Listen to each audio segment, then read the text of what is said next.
দেখুন, আমরা বিশ্বাস করি যে এই মুহূর্তে বা গতকালকে সেই দুপুরের পর থেকে আজকে দুপুর পর্যন্ত বাংলাদেশের যে অবস্থাটি যাচ্ছে এটি একটি অপ্রত্যাশিত অবস্থা।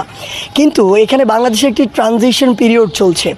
এই জায়গাটিতে আসলে একটু অস্বাভাবিক অবস্থা যাবে, এটাও স্বাভাবিক। আসলে সেই জায়গা থেকে আমরা একটি আলটিমেটাম দিয়েছি মহামান্য রাষ্ট্রপতির কাছে, আসলে যেটি হচ্ছে যে বর্তমানে যে সংসদটি ছিল, আসলে মাননীয় প্রধানমন্ত্রী সেখান থেকে পদত্যাগ করেছেন। অর্থাৎ সেই জায়গা থেকে যদি আপনি একটু লক্ষ্য করেন যে আমাদের এই যে প্রধানমন্ত্রীর পদটি সেটি কিন্তু খালি রয়েছে।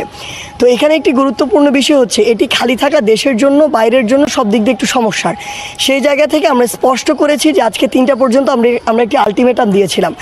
এর মধ্যে আসলে ওই সংসদটিকে বিলুপ্ত করতে হবে। কেন বিলুপ্ত করতে হবে? কারণ আমরা যে বর্তমানে একটি অন্তর্বর্তীকালীন একটি সরকার দিতে চাই, সেই সরকারটি দেওয়ার জন্য সেটি আমার বিলুপ্ত করা প্রয়োজন। সেটি যদি বিলুপ্তটি না করা হয় তাহলে যে জিনিসটি হবে যে এখানে অসংখ্য চক্রান্ত হচ্ছে, এখন আসলে দেশের ভিতরে হচ্ছে, দেশের বাইরে থেকে হচ্ছে। এই চক্রান্তের ফলে যদি মহামান্য রাষ্ট্রপতির মাধ্যমে আবার কোনো একজন সংসদ সদস্যকে প্রধানমন্ত্রী করে ফেলা হয়, তাহলে কিন্তু আমরা যে ফ্যাসিস্ট যে ব্যবস্থা, স্বৈরাচারের যে ব্যবস্থা যেটি আমরা উৎখাত করেছিলাম প্রাথমিকভাবে, সেটি আবার হতে পারে, পুনর্বহাল হতে পারে আবার। সেই জায়গা থেকে আমাদের স্পষ্ট কথাটি হচ্ছে যে আগে আমরা 3টা পর্যন্ত আলটিমেটাম দিয়েছিলাম যে ওই যে সংসদটি ছিল সেটিকে বিলুপ্ত করতে হবে। এবং এরপরে আমাদের যে আমরা গতকালকে আপনি দেখেছেন যে অন্তর্বর্তীকালীন সরকারের প্রধান উপদেষ্টা হিসেবে আমরা প্রফেসর ডক্টর মোহাম্মদ ইউনূস, তার নাম আমরা এখানে নির্ধারণ করেছি তার সম্মতিক্রমে। সেই জায়গা থেকে আমাদের যে পুরো টিমটি হবে, প্যানেলটি হবে, যেখানে আমাদের স্টুডেন্টদের স্টেক হোল্ডার থাকবে, সেই পুরো টিমটি আমরা প্রকাশ করব। এখন আমরা স্পষ্ট জানিয়ে দিতে চাই এটি যদি আমাদের নির্ধারিত সময়ের মধ্যে না হয় তাহলে আমরা বলেছি যে আবার ছাত্র সমাজ রাজপথে নেমে আসবে। আমাদের জায়গা থেকে যে কাজটি হবে যে আমাদের কিছু সমন্বয়ক অন্যান্য কাজগুলো সমন্বয় করবে, কিন্তু অধিকাংশ সমন্বয়ক আবার সকলকে নিয়ে রাজপথে ওই বঙ্গভবন ঘেরাওয়ের দিকে যাবে।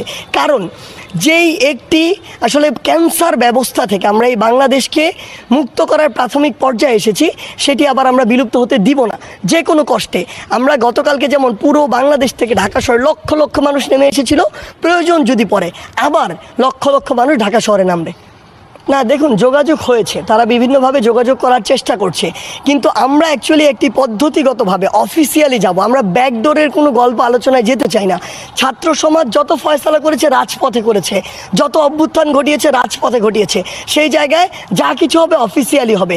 আমাদেরকে যদি মহামান্য রাষ্ট্রপতি ডেকে বলেন যে আপনারা আপনাদের অন্তর্বর্তীকালীন সরকার প্রস্তাব করুন, তার আগে আমরাও তাকে ওপেনলি, যেই মাধ্যমে হোক ওপেনলি তাকে বলা হয়েছে যে তাহলে সংসদটি বিলুপ্ত করতে হবে।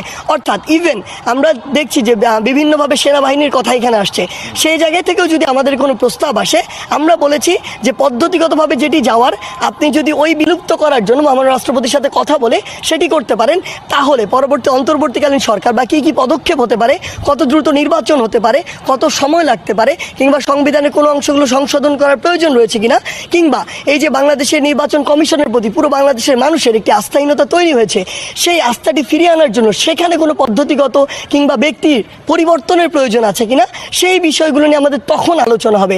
তার আগে শর্ত আমাদের একটি, যে বর্তমান যে সংসদ সেটি বিলুপ্ত করতে হবে এবং আমরা আমাদের অন্তর্বর্তীকালীন যে সরকার সেটি প্রকাশ করব।